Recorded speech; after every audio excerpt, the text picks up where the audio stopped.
Joining us is a man who is also no stranger to the Observer, President of the Trinidad and Tobago Scrap Iron Dealers Association, Mr. Allan Ferguson. And he had a long day and a quite hectic schedule for the last few days. Pleasant good evening to you, Mr. Ferguson. Pleasant good evening to you and your viewers and your listeners. Thank you so much.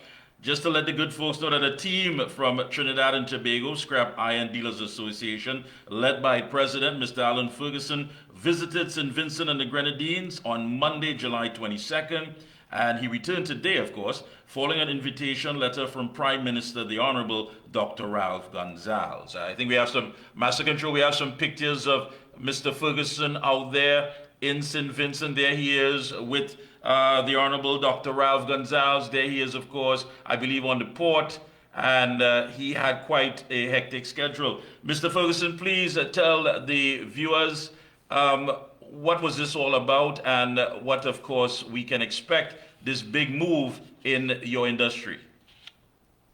Well, first, you always have to thank God, because, in life, sometimes you go through tests and you go through all the tribulation, and you have to thank your God for whatever necessary. But what we could say when we went to St. Vincent and then they take us to Union Island, brother, I see something in my life I never see it. 95% of that island, you see all the houses destroyed, everything destroyed. And when you look at it, and you just see when you drive around the whole of that island now, because you could drive now because they clear the road, man, you see the massive destruction that storm will have done to that island. And all you could say is that it's just total chaos. With these people, and then some people have to leave the island.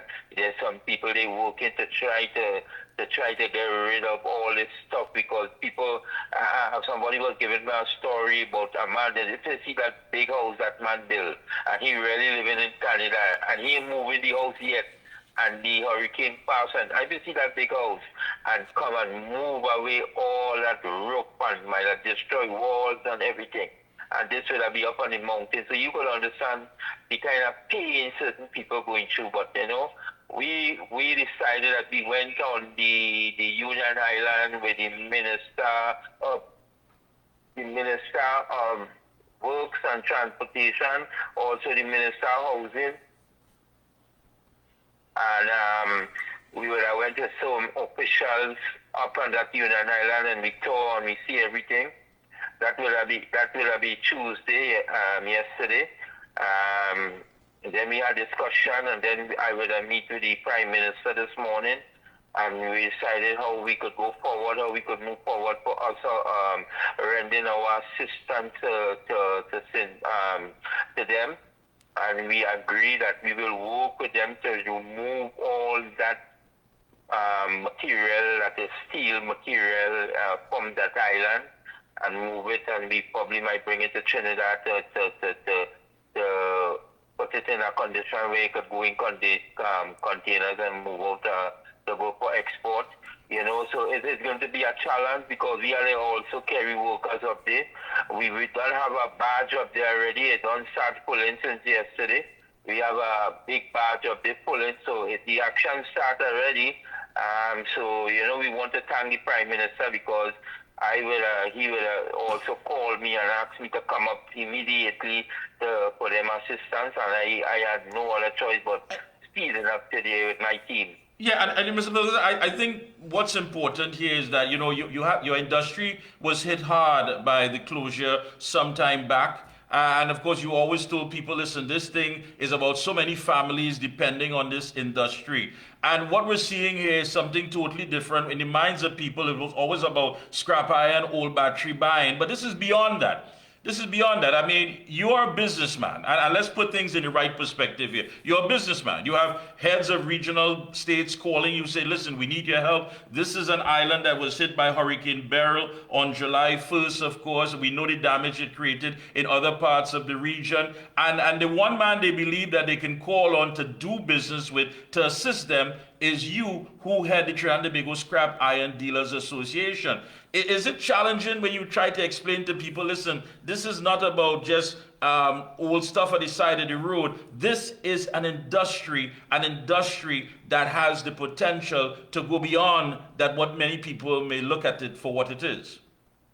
Well, you see, a lot of people don't watch up India, China, and some of them big countries in the world. And if you look at these countries in the world, they turn to recycling. And when you go and you take a look at all the things that they're recycling everything now.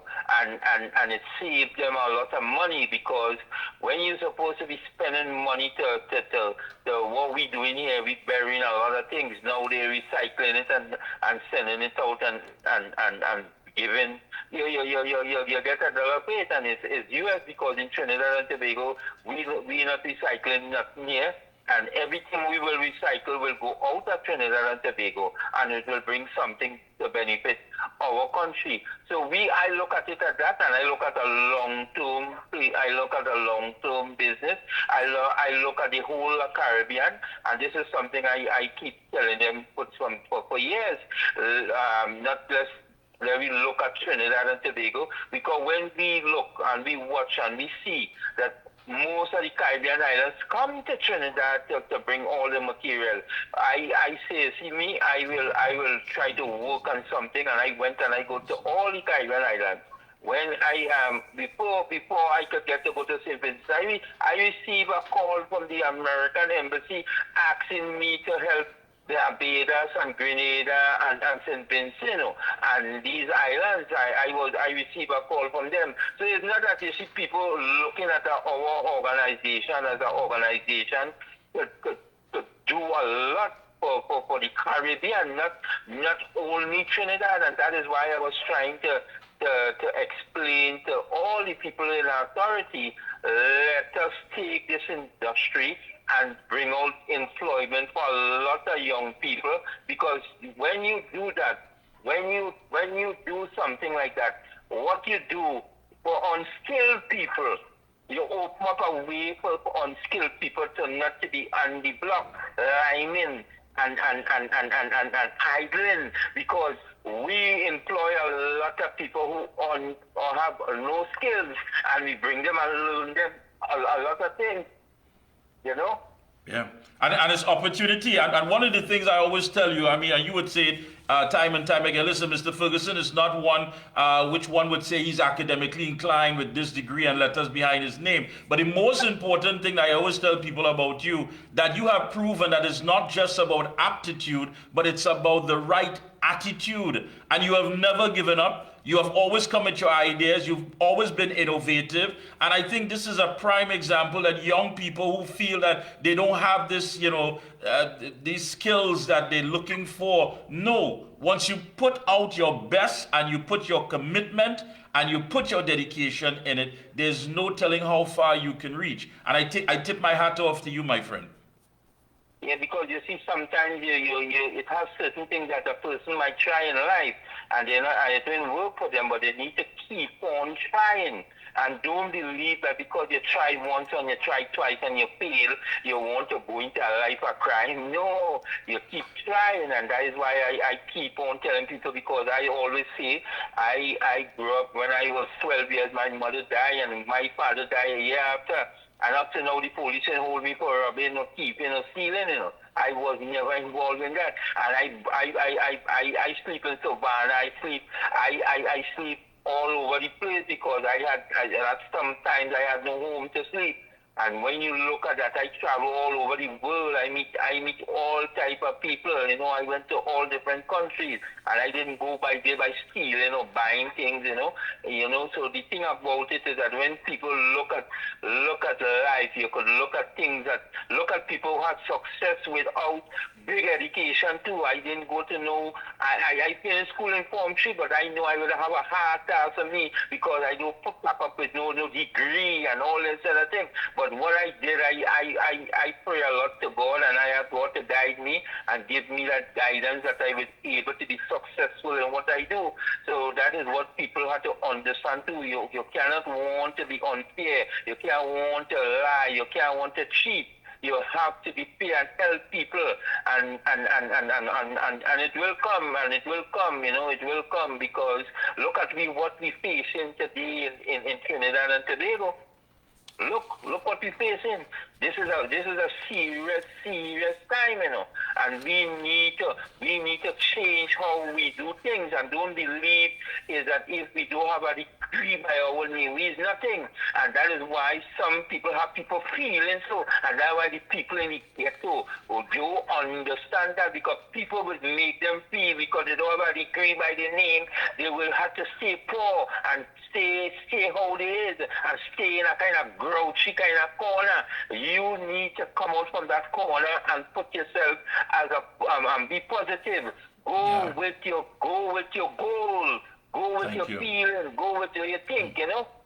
Thank you so much, Mr. Ferguson. It's always a pleasure. The president of the Trinidad and Tobago Scrap Iron Dealers Association. Those of you who want to hear more of his story and his trip, you can always reach out to him, 323-0261, 323-0261, or 775-9580. He also has a school distribution soon with the Observer, of course, myself, him, and other stakeholders to assist with copybooks and whatever little that we can do for young people going back to school in the opening term in September. Mr. Allen, keep up the good work. I must say, Mr. Ferguson, keep up the good work.